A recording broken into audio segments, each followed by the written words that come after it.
Орто жашыбыз 40 жаш эле. 40 жаш. Вот. Ойлосоңуздар, 40 жашта бизнес баштайм деген кишилер барбы? Вот. 92-жылы баштадык. Ошондо 2 филиакты жасап сатып көрдүк. Бирок идея 85-жылы келген. Биз шорону баштагыча 7 жыл өтүп кетти. 7 жыл эмне кылдык? 7 жыл жүрдүк биз бышкыча. Как раз жана 7 жыл такси айдадык. Таксовать этип жүрдүк.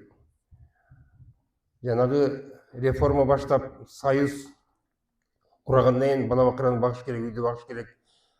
Такси эткенин дагы бир балекет экен. Таксовать этем деп эшикке чыгып алып, кантип таксовать этем, кантип элди табам, кантип акча сурайм деп уялып, 1-2 күн тегеренип жүрдүм. Таксистерге барсаң, алар сени кубалайт берге турбагын деп. Ошентип анан кийин эмне болсо ошону айдап жөнөдүм анан кийин. Көрсө жолдон тосот экен кишилер. Ошентип жүрүп анан 2 жыл, 3 жылдай такси кармап, такси айдап, табалды да такси айдап быштык. Бул деген баарлашуу адамдар менен жөн эле акча табуу эмес. Баарлашуу экен. Ар кандай адамдар жолугат, масы жолугат, орусу, кыргызы, дунганы дегендей.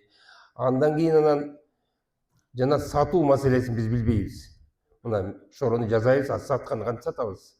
Деп анан кийин жанагы сатуучу деген бизде сарт деп жаман ушуну образды берчү да. Эң жаман киши деп көргөзчү ошол убакта. Биздин идеология ошондой болчу.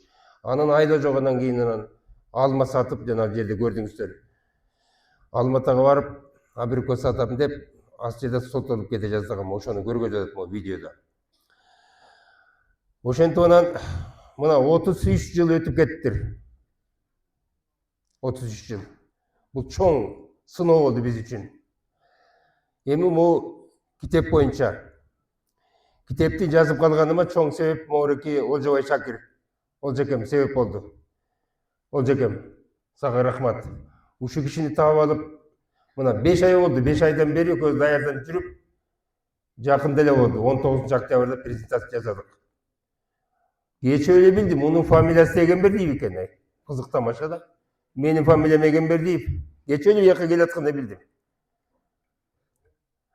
Анан бул видеодо көрдүңүздөр, постановка. Жана жаш артисттердин катышуусу менен бирден ошол китептин ичиндеги бүт теманы көтөргөнгө аракет кылдык. Бирок баары берге батырганга мүмкүнчүлүк болгон жок. Китеп эмне жөнүндө жазылат? Китеп бул биздин тарых. Биз кантип адам болдук? Табалбай экем экөөбүз шорону курабыз деп жүрүп, биз адам болдук. Чоң компания курдук, бирок ошонун артынан биз адам болдук. Чоң тарбиялык мааниси бар. Бул жерден ата-эненин тарбиясы. Ата-энем жөнүндө жаздым мен. Шорого жете элек, беде шорону таппайсыңар бул китептин ичинен, биринчи китептен. Ата-эненин тарбиясы. Ата-энем 2 апабыз болгон экен, аны айтып кетти Олжекем. Аны биз кийин 8-класста бүткөндөн кийин билдик биз. Баягы тестип калганда. Жаш кезде билбейт экенбиз да. Ошентип анан 2 байбиче жаш аялы менен бир комнатта биз 3 бала, жаш бала менен жашап өттүк ошондой. Бир комнатта жашап өттүк. Мына, ошондо 2 апанын, 2 аялдын бири-бирине болгон урматы. Атамдын болгон ошого сыйы. Бизди кандай тарбиялады, кандай тарбиялдык. Адамды эң главный фундаменти бул ата-энеден калган тарбия. Андан кийин барып билим болот. Ушуну сиздер билишиңиз керек. Баарыңар үйлүү жайлуу болосуңар, үйлөнөсүңөр, баланы жакшылап тарбиялагыла. Кантип тарбиялаш керек? Камчы менен эмес. Жүрүш турушу менен, баскан турганыңар менен, жасаган ишиңер менен тарбиялагыла. Балдар силерди карап өсөт. Ошону айткым келет. Ошо менен атабыз жаш кезибизде кайтыш болуп кетти. Мен 10 жашта элемин, табалды 12 жашта эле. 2 апабыз менен 3 жаш бала жетим бойдон калдык. Ошол догу тозоктун баарын жаздым бияка. Могу жердеги болгон окуянын баары бүт реальный события. Биздин жашыбыздан өткөн окуянын баарын жаздым. Мемуар, эскерүү катары. Андан тышкары өжөрлүк, эмгекти сүйүү, мекенди сүйүү. Андан кийин 2 бир тууган кандай ынтымакта болуш керек. 2-1 тууган болобу, 3-1 тууган болобу айырмасы жок. Бир туугандар кандай? Бул ата энеден келген тарбия, ата энеден калган мурас. Дагы да көбүбүздүн ушул эл иш аркак иштегенибиз шорону түзүлгөнүнө эң негизги условия болуп, шарт болуп эсептейбиз. Мен ушуну айтам да. То есть кыргызда лагап бар. Аганы көрүп инеси өт, иниси бардын ырысы бар. Мына ошол система философия иштеп келди. Бүгүнкү күндө 2-1 тууганды тапкылачы бир чоң иш жасаган. Жок. Иш баштала электе жайалы менен күйөөсү урушташат, урушат, оокатталышат, дүйнө талашып, ошо менен тарашат. Бизнес баштала элек жатып. Ошон үчүн андан тышкары бул жерде мен жаш кезекте сүйүүдө болгон. Кыргызда кеп айтат эмеспи? Жүгүргөн албайт, буйруган алат деп. Мен студент кезде кыз сүйгөм, элге окшоп эле, жаштарга окшоп эле. 3 жыл сүйүшүп, күйүшүп жүрүп, апайга жетип, мына үйлөнөм деп келген кезде тагдыр бизди 2 жолго салды.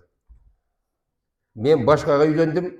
Менин апам ошол бүгүнкү мен жашап аткан аялды апам алып берди. Анын алып берген себептерин мен кийинки китепте жазам. 50 жыл болду ошол киши. Бирок тигил сүйүүмдү ошондон бери көрө элекмин. Издеп жүрөбүз азыр. Жеңеңер экөөбүз издеп атабыз. Мына ошол тууралуу. Баарыңарда сүйүү ар бир адамдын башынан өткөн. Менин башыман өткөн, ар бир кыздын башынан өткөн. Бирок көпчүлүгүбүз айтпай келебиз. Биз могу трибунадан гана айтабыз чындыкты. Подковром айтпайбыз.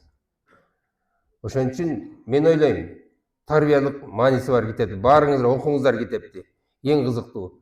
Ошон эми сиздерге буйрусун, рахмат барыңыздарга. Сурооңуздар болсо бериңиздер.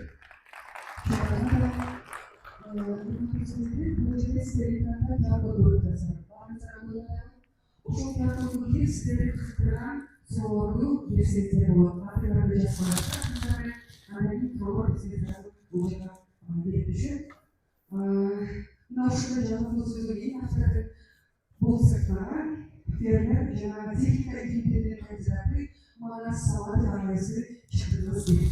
Ол жақ бұл салат.